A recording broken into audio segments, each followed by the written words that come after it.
TikTok и YouTube. И да, разбира се, ще поканим сега на сцената. Кой искате да започнем първо? Мале! Много сте, шумни сте, но те ви очакват всеки момент. За това моля да ги приветстваме на сцената. Първи нека излезе Дени! Шумно!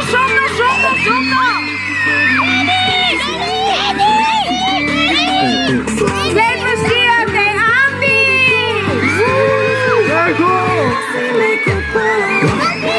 Как сме? Да посрещнем Дани! Още по-бурния полицей! Здравейте!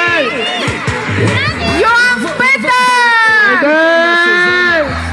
Лава бер и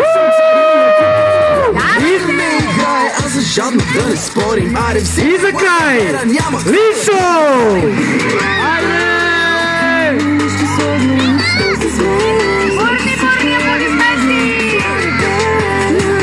Здравейте, приятели! Готови ли сте да празнуваме най-веселата Коледа заедно на Лава Бер Xmas Fest?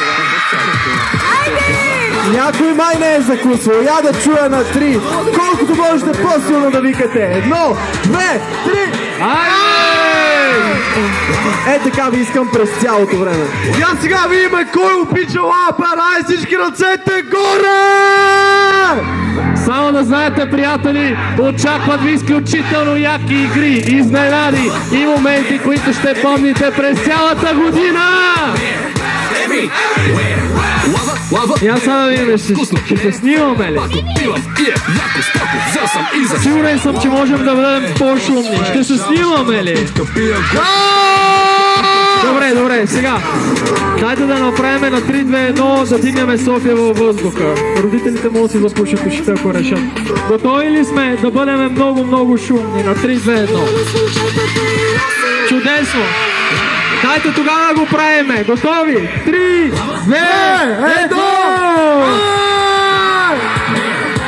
Уникални сте. Да знаете, в дясната част, след като се снимаме, е нашата Лава Бер Xmas Fest зона. Там ви очакват много готини игри и специален гост, който идва чак от Северния полюс. Сещате ли се кой е? Кой? Така, дядо Коледа, така че ще се снимате и с него. И като заговорихме за изненади, дали всички получихте Лава Бер турбичка? Всички получихте! Какво има вътре?